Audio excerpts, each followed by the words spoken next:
Hello everyone, welcome to my channel, our channel, I don't know. So you've seen me before, I'm Rocky, and I'm bringing in Harold today. So we are gonna do a really fun video for you.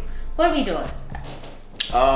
We're gonna do a video today. It deals with social media. I'm not a huge social media guy. Some people would describe me as a Facebook stalker. That's the only social media page I have. So what we're going to do today is go through our social media feeds and we're going to discuss those topics for you. You feel free to chime in the comment section, whether you agree or disagree, or you have some interesting things to add to our conversation. We look forward to the dialogue. He's definitely a Facebook stalker. He's one of those people that will scroll and scroll and scroll, read everybody's post, not like it, not comment. I want you to comment below about that. Is that normal? I think it is normal. I mean, you put it out there for the public to see. Facebook doesn't have rules that says I have to post also. My life is private. I don't feel the need to post. Really, I look at it for the articles, but if I come across somebody's post, then I'll read it. All in it. All in Whatever. it. All right, so we're gonna get right into this because what we wanna do is at random, we're gonna pull up a few interesting posts. Hopefully, I am tech savvy enough to put this on the screen while we're talking about it. But if not, you get the gist. Okay, full transparency. The first one that pops on the screen is my post. And it says, everybody, all Easter fresh. I want to post some fancy Easter pics too. That's one of those keeping up with the Joneses posts. Oh my God. So here I am. Today is Easter. This is my Easter outfit. You can't see my pants, but I have on jogging pants. This is my Easter outfit. You can see my pants, leggings. Went golfing this morning, so pretty much same outfit I had on this morning. So I feel like I am Easter fresh with this. No, nothing fresh about it. I think it's fresh. This hoodie, I just got this Champion hoodie. But I'm sitting like 2 inches away from you. Well, I might not be that fresh. I went to golf.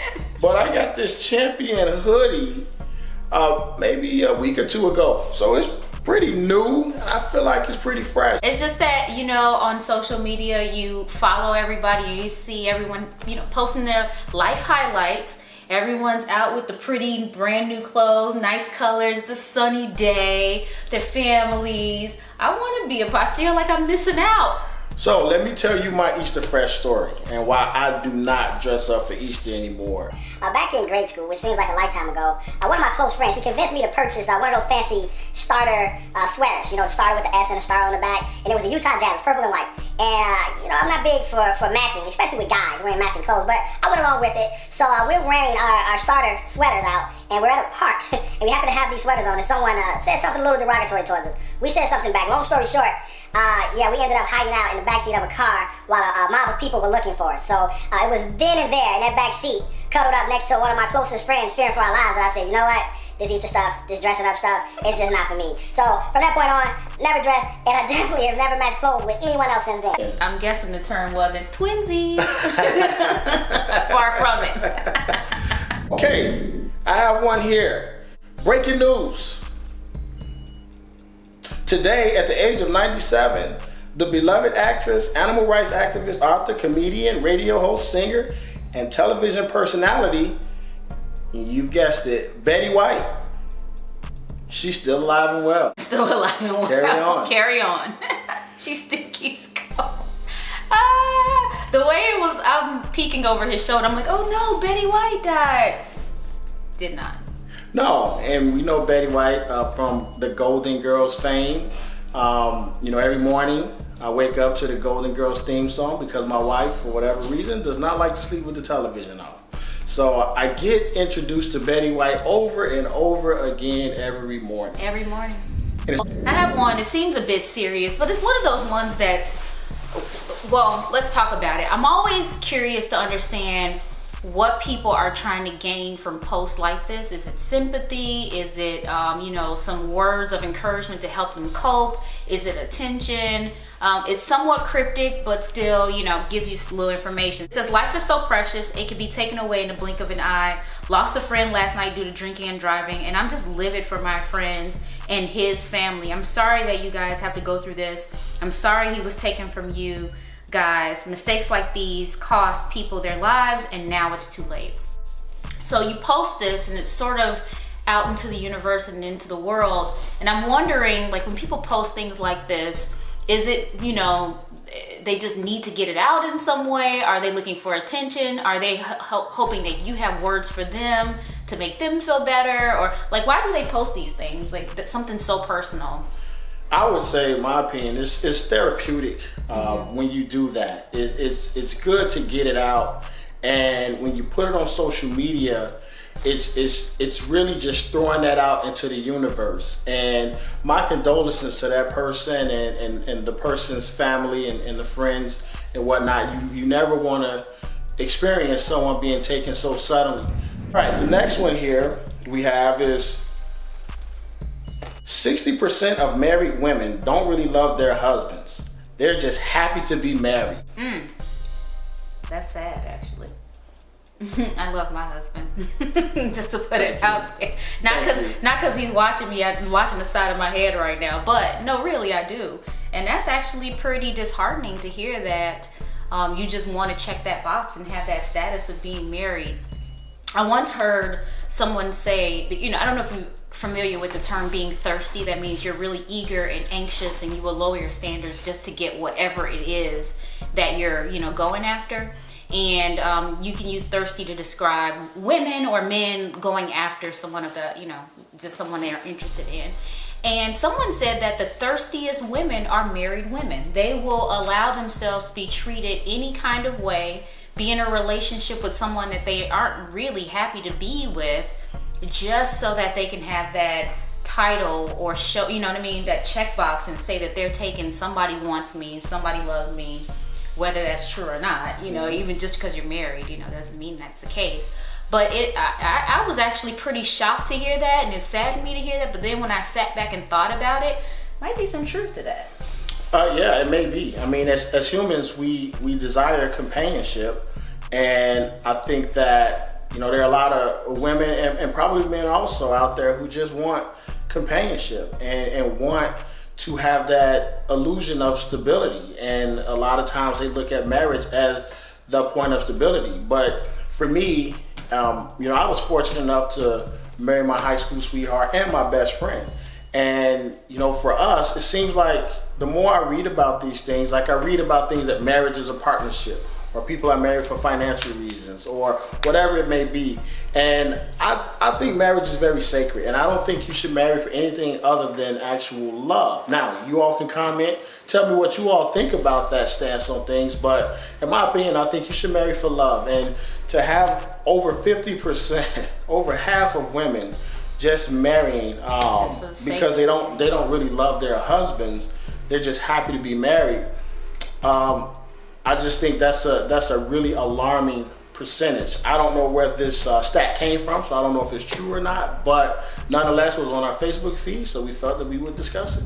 Right. The next thing I found, which is a fun but unfun fact at the same time, today marks the 3-year anniversary that we lost Prince. I can't believe it's been that long. No. But anyway, on April 21st, 2016, 3 years ago today, we lost an icon. So I thought that was interesting. I completely forgot. Long may he reign, right? Hey, rest in peace to Prince, one of my all-time favorite artists. I loved his work, still listen to his music to this day. My wife, she says Prince is okay to her. I respectfully disagree. I think Prince is one of the greatest of all time, or as we put it out here in the social media world, he's the GOAT. I don't even know what this means, all right? But this picture, if you all can see it, it says, "Dear Lord, don't let me go backwards. And if I fall, let it be forward. Amen."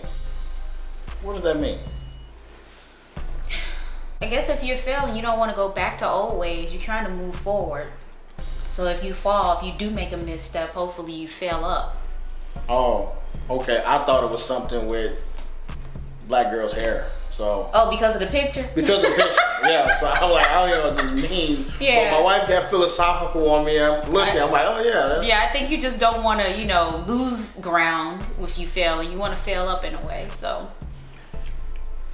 Now that she puts it that way, pretty inspirational. So I was proven wrong yet again. On to the next topic. How about this one?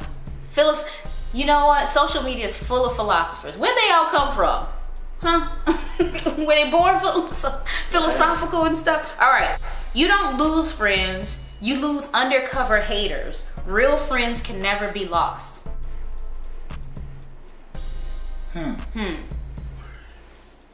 You want me to chime in on that? Yeah, what do you think? So say you don't lose friends, you lose undercover Real haters. friends, you can never lose. So check this out. One day back in Philly. One day back in Philly. But when they say you don't lose friends, you lose undercover haters. See, in this society, and now here I go. Okay, this is soapbox moment, all right?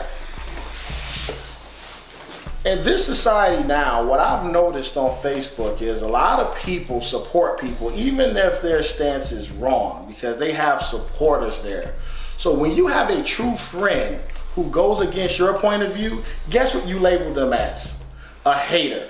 And you're gonna lose a true friend because you're looking at these fake supporters on Facebook who's tearing you down behind your back, and the person who's willing to tell you the truth to your face, all of a sudden, you throw them into the hater pile. So no, you're not losing true friends, okay? You're not, what does the post say again? It says you lose undercover haters. Yeah, you're not losing undercover haters. Those undercover haters are actually, in a lot of instances, your true friends. So we have to get off of this narcissism of social media. People post to make you feel good, and that's why a lot of people post. And I don't post because I don't need to feel good. And I think it's like the dopamine or whatever they say that you feel when you get a like or a tweet or a Twitter or whatever those stuff is.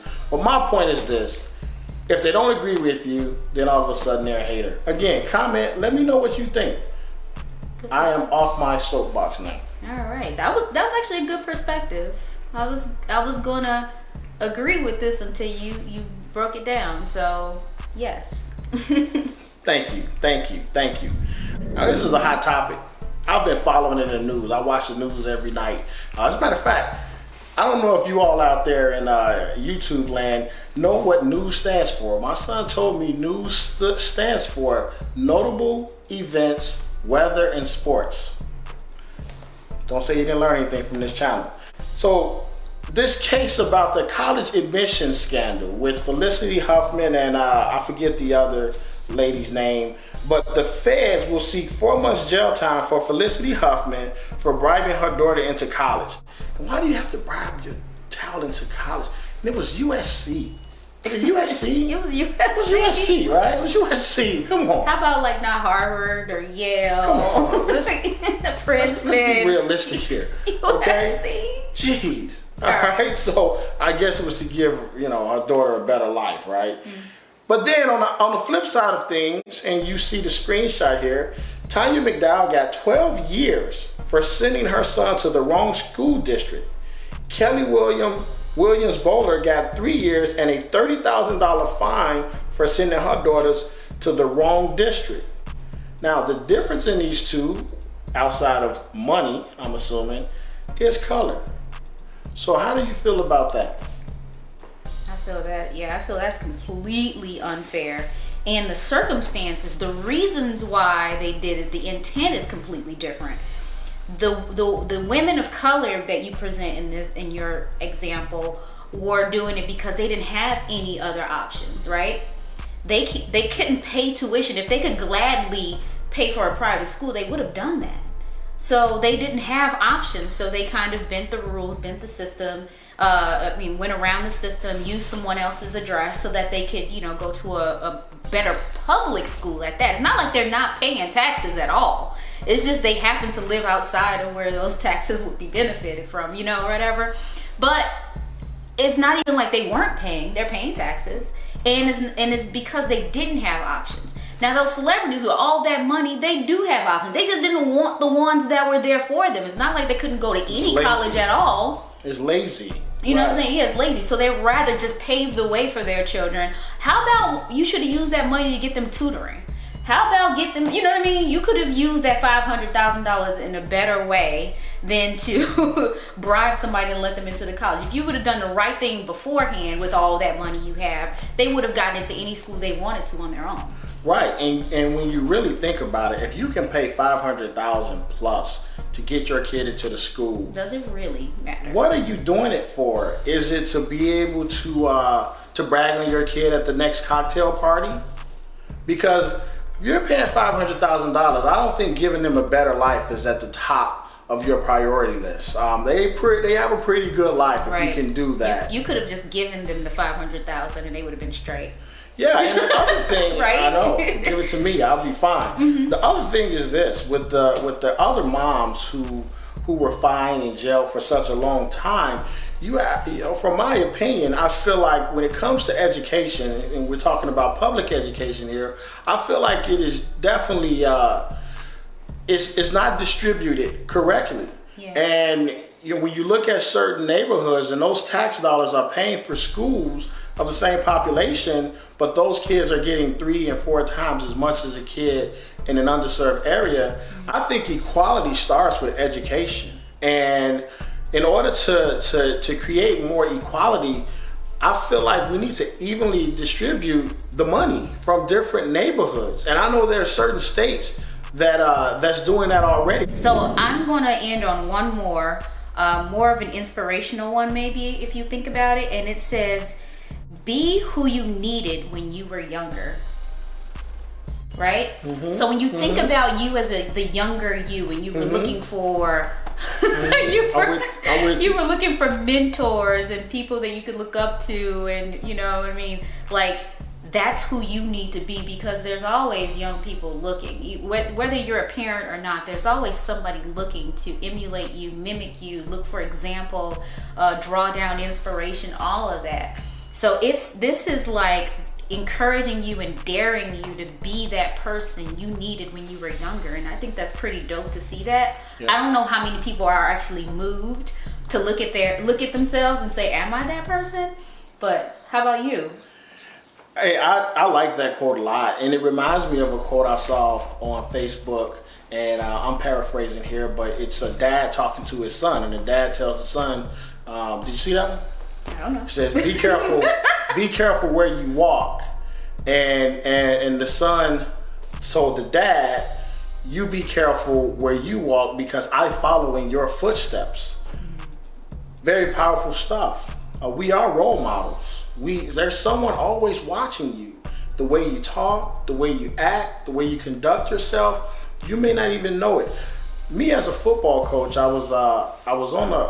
were on a bus ride, and I had a young man. He's probably about 4th or 5th grade, and he was like kind of our team manager. And we're on the bus, and this is a long bus ride, and I have my headphones in, and I can see this young man out of the corner of my eye, fortunately. And it was pretty cool because every movement I made, he didn't know I was looking at him, he made. He was staring at every single thing I did. If I put my hand like this, he'd sit there and he'd put his hand like this. And at that point, I realized, wow, we are very influential in the lives of these young men and women. So don't take that for granted. You know, understand that's a privilege, and understand that we have a responsibility to make the next generation better. Let's end this Facebook news feed wrap on a positive note. Put your positive quotes in the comment section. Obviously, let us know what you think about this segment. If you like it, if you don't like it, we don't care. We'll still do it. But let us know. Let us know if we can improve and whatnot. But again, make sure you subscribe. Oh, sorry. Yes, subscribe. Hit the like button, just like he said. Share it with your friends. I always say, if you liked it, guess what? They like it too. Bye. Bye.